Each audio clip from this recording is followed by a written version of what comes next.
महाराष्ट्रातील उद्धव बाळासाहेब ठाकरे शिवसेनेतील 6 खासदारांनी बंडखोरी करून शिंदे गटामध्ये प्रवेश केल्यानंतर आज पहिल्यांदाच यवतमाळ, वाशिम आणि हिंगोली येथे शिवसेना पक्षप्रमुख उद्धव ठाकरे यांच्या दौऱ्यानिमित्ताने हिंगोली शहरातील महावीर भवन येथे सायंकाळी उद्धव ठाकरे यांची सभा होणार आहे आणि याच सभेचा आढावा घेतलाय आमचे हिंगोली जिल्ह्याचे प्रतिनिधी आवेशेक यांनी. पाहूयात.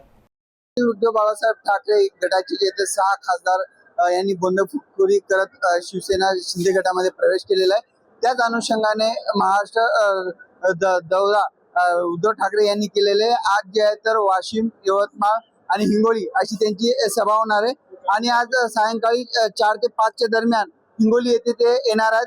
हिंगोली येथील महावीर भवनामध्ये जय्यत तयारी केली गेलेली आहे. तुम्ही बघू शकता इथं हजारो शिवसैनिक बसतील असे खुर्च्या वगैरे टाकून भगवमय वातावरण तयार केलेलं आहे आणि याच्यामध्ये उद्धव बाळासाहेब ठाकरे यांच्यासोबत अजून कोणकोणते नेते येणार आहे आणि ही सभा कशी होणार आहे आणि त्याचबरोबर ज्यांनी बंडखोरी केली त्यांना काय मंत्र देणार आहे हे आपण त्याच्याबरोबर.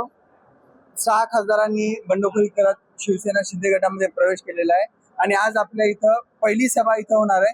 कसे सभा होणार आहे, कसं याचं नियोजन? तुम्ही बघितलं असेल ज्या पद्धतीने या 6 खासदारांनी बंडखोरी केली त्यामुळे उद्धव साहेबांनी पूर्ण महाराष्ट्रामध्ये या लोकसभेमध्ये प्रत्येक लोकसभेमध्ये उद्धव साहेबांचा झंझावात दौरा या ठिकाणी आहे. निष्ठावंताशी संवाद करण्यासाठी या ठिकाणी उद्धव साहेब येणार आहेत. त्याच्यामुळं इथले बरेच शिवसैनिक आणि इथली जनता प्रचंड प्रमाणे या ठिकाणी उपस्थित राहणार आहे आणि उद्धव साहेबांच्या पाठीशी खंबीरपणे उभे या ठिकाणी राहणार आहे. उद्धव साहेबांसोबत अजून कोणकोणते नेते इथे उपस्थित? उद्धव साहेबांच्या सोबत आपले आदित्यजी साहेब, संजयजी राऊत साहेब, विनायक राऊत साहेब, अनिलजी देसाई साहेब, अंबादासजी दानवे साहेब, बबनरावजी थोरात साहेब या ठिकाणी सर्व नेते या ठिकाणी उपस्थित राहणार आहेत.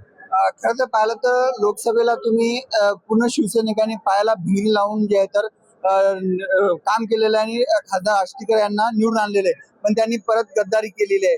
कसं तुमचं आव्हान असणार आहे आणि काय त्यांना संदेश असणार?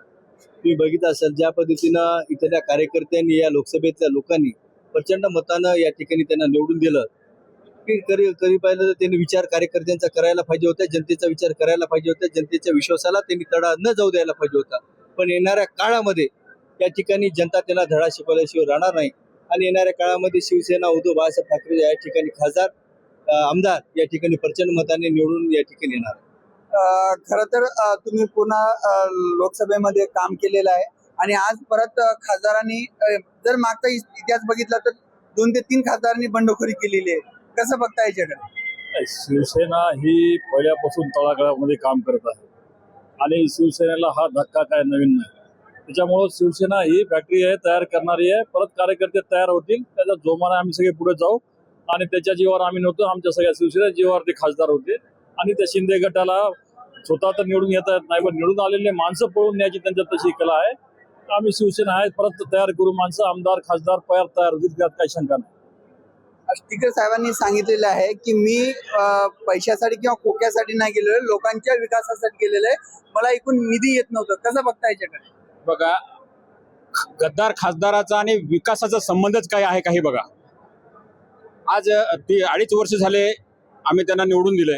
2.5 वर्षाच्या कालखंडामध्ये 20 ते 25 कोटी रुपये निधी त्यांना मिळाला होता, परंतु 25 कोटी रुपये निधीतला फक्त 6 कोटी रुपये निधी त्यांनी खर्च केलाय. 20 कोटी निधी अजूनही कलेक्टर ऑफिसला पडून आहे, तो त्याला खर्च करता येईना. कोणत्या गावाला कुठं 4 टोपले सिमेंट त्यांनी कधी टाकली नाही, कुठे रोडचं काम केलं नाही, समाज मंदिराचं काम केलं नाही, मग त्याचा विकासाचा काही संबंधच नाही.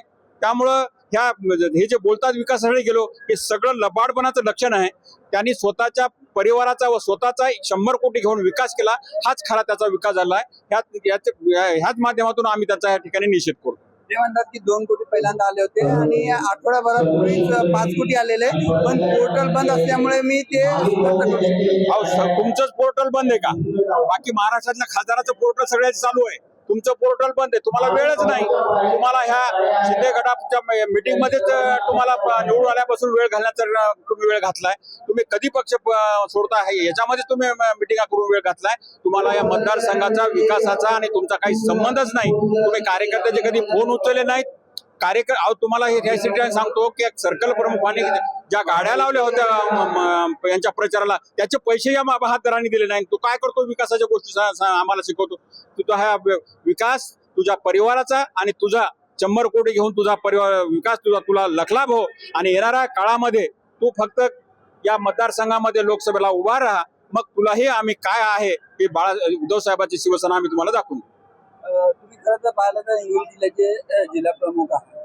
जर बघायला गेलं मागचा इतिहास बघितला तर आपल्याला आतापर्यंत जे खासदार मिळाले हे इतर जिल्ह्यामधलंच मिळालेलं आहे.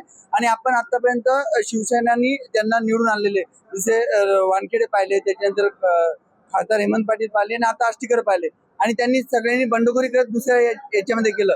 काय याच्या मागचं लॉजिक काय? जर आपल्याला दुसऱ्या जिल्ह्याचा खासदार भेटून तो बंडखोरी करतो. तुम्ही बघितलं असाल याच्या अगोदर पण आपले मानेसाहेब या ठिकाणी आपले शिवसेनेकडूनच खासदार होते. त्याच्यामध्ये विलास गुंडेवार या ठिकाणी आपले शिवसेनेकडून आपल्या भागातले खासदार या ठिकाणी झालेले आहेत.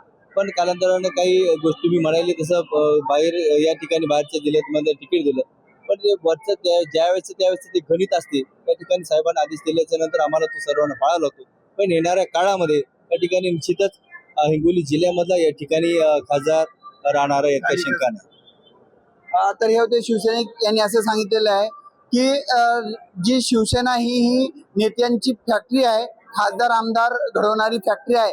आणि येणाऱ्या काळामध्ये समोरील जी आहे लोकसभा आहे याच्यामध्ये स्थानिकचा जे आहे तर खासदार आम्ही मागणी करणार आणि स्थानिकचा खासदार होणार आहे.